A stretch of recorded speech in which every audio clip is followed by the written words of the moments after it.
Price Lord. கர்த்தருக்கு ஸ்தோத்திரம். புதிய வசனத்தை நாம் தியானிப்போம். பார்த்தால் எசேக்கியேலின் புத்தகம் 55ஆம் அதிகாரம் 2ஆம் வசனத்தில் என்ன இருக்குன்னா, நீங்கள் எனக்கு கவனமாய் செவி கொடுத்து நலமானதை சாப்பிடுங்கள், அப்பொழுது உங்கள் ஆத்துமா கொழுமையான பதார்த்தங்கள் மகிழ்ச்சியாகும். என் வார்த்தைக்கு செவி கொடுத்து கவனமாக என் வார்த்தைக்கு செவி கொடுத்து நலமானதை சாப்பிடுங்கள், அப்பொழுது உங்களுடைய ஆத்துமா உங்கள் மகிழ்ச்சியா இருக்கும். உங்கள் ஆத்மா குளுமையான பதார்த்தங்களாலே மகிழ்ச்சியா இருக்கும். நீங்கள் அப்பம் இல்லாத பிரயாசத்தையும் நீங்கள் அப்பம் இல்லாததுக்காக உங்கள் பணத்தையும் திருப்தி செய்யாத பொருளுக்கு உங்கள் பிரயாசத்தையும் செலவு பண்ணேன். அப்பம் இல்லாததுக்காக உங்கள் பிரயாசத்தையும் திருப்தி செல்லாததுக்காக உங்கள் பிரயாசத்தையும் செலவத்தினேன் என்று வேதத்திலே எசேக்கியேலின் புத்தகம் 55ஆம் அதிகாரம் 2ஆம் வசனத்தை நாம் பார்க்கிறோம். என் வார்த்தைக்கு செவி கொடுத்து நலமானதை சாப்பிடுங்கள் என்று இங்கே நாம் பார்க்கிறோம். அவருடைய வார்த்தைக்கு செவி கொடுத்து நலமானதை நாம் சாப்பிட்டால் நம்மளுக்கு ஆரோக்கியம் வரும். பெஸ்ட் ஃபுட்டு, நல்லது சாப்பிட்டா நமக்கு ஆரோக்கியம் வரும். நேற்று ஃபுட்டு, முந்தைய நேற்று ஃபுட்டு, வீட்டு போன ஃபுட்டு அப்படிலாம் சாப்பிட்டா நம்ம உடம்பு தான் ஸ்பாயில் ஆகிடும், உடம்பு கெட்டு போயிடும், ஆரோக்கியம் நல்லா இருக்கு. அதனால் நலமானதை சாப்பிடுங்க. ஆதியிலே தேவன் நல்லதா எல்லாமே நல்லதாக படித்தார். நல்ல ஃப்ரூட்ஸ் சாப்பிட கொடுக்கும். அப்போல்லாம் உணவு ஃப்ரூட்ஸ் தான். ஃப்ரூட்ஸ் நலமானது, பெஸ்ட் ஃப்ரூட்ஸ் சாப்பிடுங்க. ஆதாம் ஏவாளுக்கு நல்ல ஃப்ரூட்ஸ், வகையான ஃப்ரூட்ஸ் கொடுத்து, பழங்களை கொடுத்து சாப்பிடுங்கள், நலமானதை சாப்பிடுங்க. ஆனால் அப்படியே இந்த காலத்தில் பார்த்தோம்னா நலமான ஃபுட்டு சாப்பிட்றது இல்லை. வீட்டில் ஃபுட்டு நிறைய பேர் சாப்பிட மாட்டாங்க. இப்போ பார்த்தாலும் ஃபாஸ்ட் ஃபுட்டு ஒரு கடையில் ஹோட்டல் ஃபுட்டு நிறைய பேருக்கு பழக்கமாகிடுச்சு. ஆனால் அந்த ஹோட்டல் ஃபுட்டு மனிதனுக்கு நல்லதில்லை, எவ்வளோ கெடுதலாக இருக்கும். ஆனால் வீட்டு சாப்பாடு உடம்புக்கு நல்லது. நல்ல சாப்பாடு சாப்பிடுங்கன்னு வேதத்தில் போகும். எனக்கு செவி கொடுத்து நலமானதை சாப்பிடுங்கள், அப்பொழுது உங்கள் ஆத்மா கொழுமையான பதார்த்தங்களால் மகிழ்ச்சியாக இருக்கும் என்று இதை நாம் பார்க்கிறோம். வேதத்தில் என்னென்ன சாப்பிடணும், என்ன சாப்பிடக்கூடாது, எப்படி வாழணும், பன்னிக்கறி சாப்பிடக்கூடாது, வேறு என்னென்ன சாப்பிடணும், பறவையில் எந்த வகை பறவை சாப்பிடணும், மீனில் எந்தெந்த மீனை சாப்பிடணும், இது சாப்பிடக்கூடாது, விலங்குகள் எந்தெந்த விலங்கு சாப்பிடணும், என்னென்ன சாப்பிடக்கூடாது, அது என்னென்ன நம்மளுக்கு உடம்புக்கு நல்லது, கெடுது சாப்பிட்ற கெடுதல்னு கிளியராக போட்டுருக்கு. ஆனால் நலமான சாப்பிட்டா தான் நம்ம ஆரோக்கியமாக இருக்கும். அதே போல்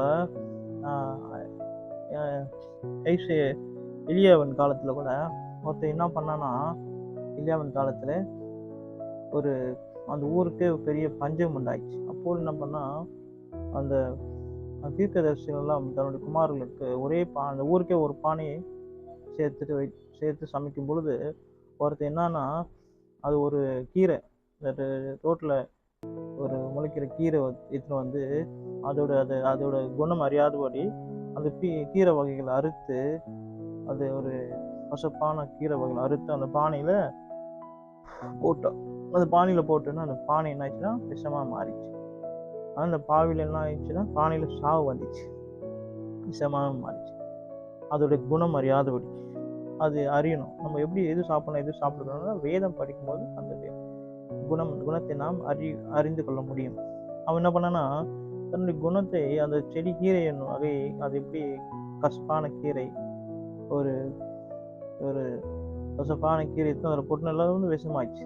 தமிழில் என்ன போட்டுனா, அது தேவனுடைய மனுஷனே அதில் பானையில் சாவு வந்திருக்கு, அது சத்தமாக கத்துனானா.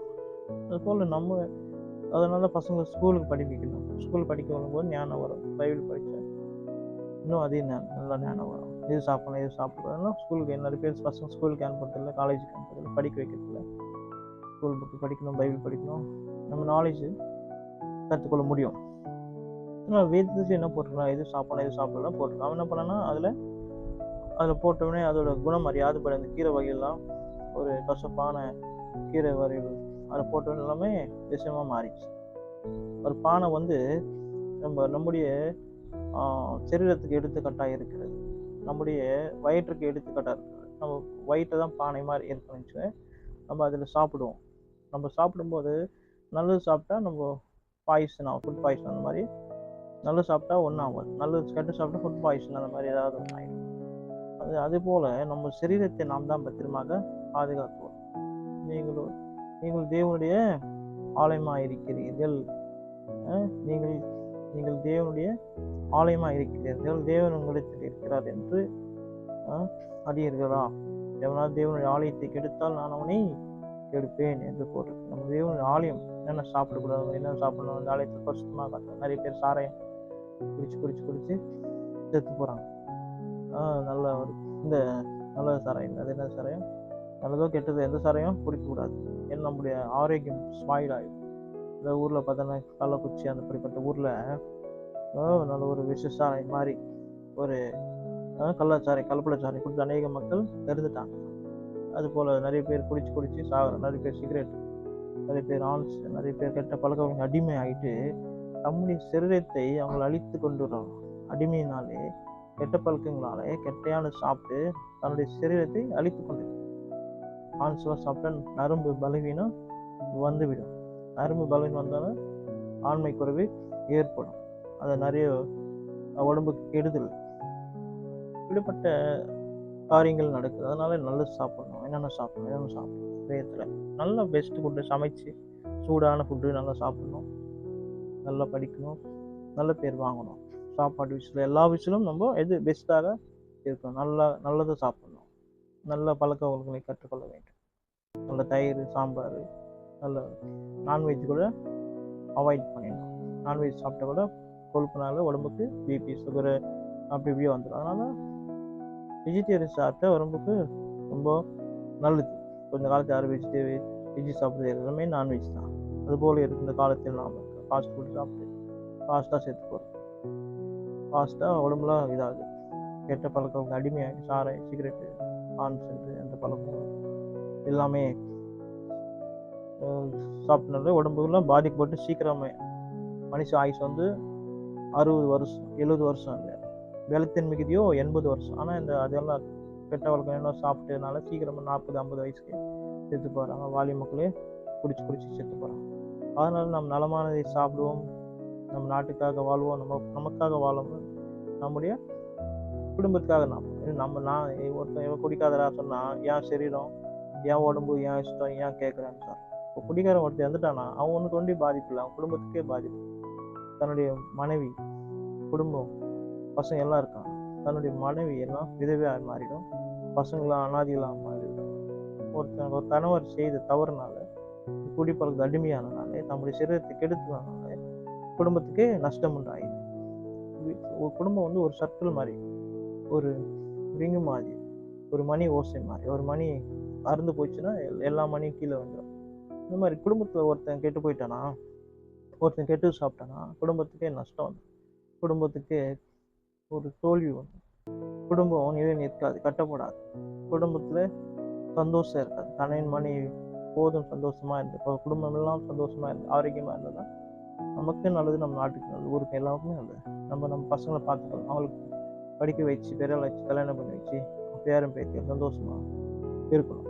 ஆனால் நம்ம அநேக மக்கள் நலமானதை சாப்பிடாம என்ன பண்ணலாம், ஏதோ சாப்பிட்டு கொடிக்கு எல்லாமே அடிமையாக கெட்ட பழக்கம் சீக்கிரமாக மறித்து விட்டுறாங்க.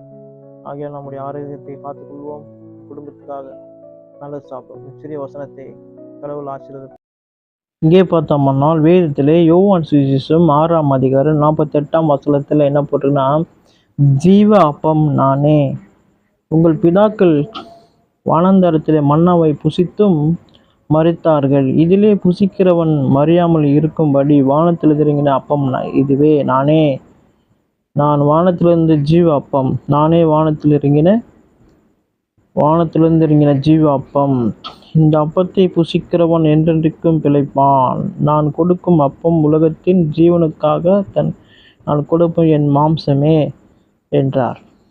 அவருடைய மாம்சம் அப்பம். அந்த எலியா அந்த பானையில மாவு போட்டவனே அந்த இதில் தோஷமெல்லாம் போயிடுச்சான்.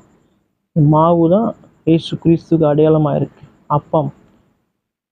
அப்பம் மாதிரி உலகத்துக்கு வந்தார். அவரே ஒரு உணவாக இந்த உலகத்துக்கு வந்தார்.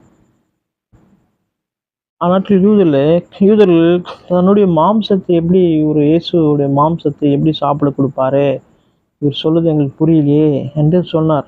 இங்கே என்ன பொருள்னா, அப்பொழுது யூதர்கள் இவர் தன்னுடைய மாம்சத்தை எப்படி நமக்கு புசிக்க கொடுப்பார் என்று தங்களுக்குள்ளே வாக்குவாதம் பண்ணினார்கள். அப்பொழுது இயேசு அவர்கள் நோக்கி, நீங்கள்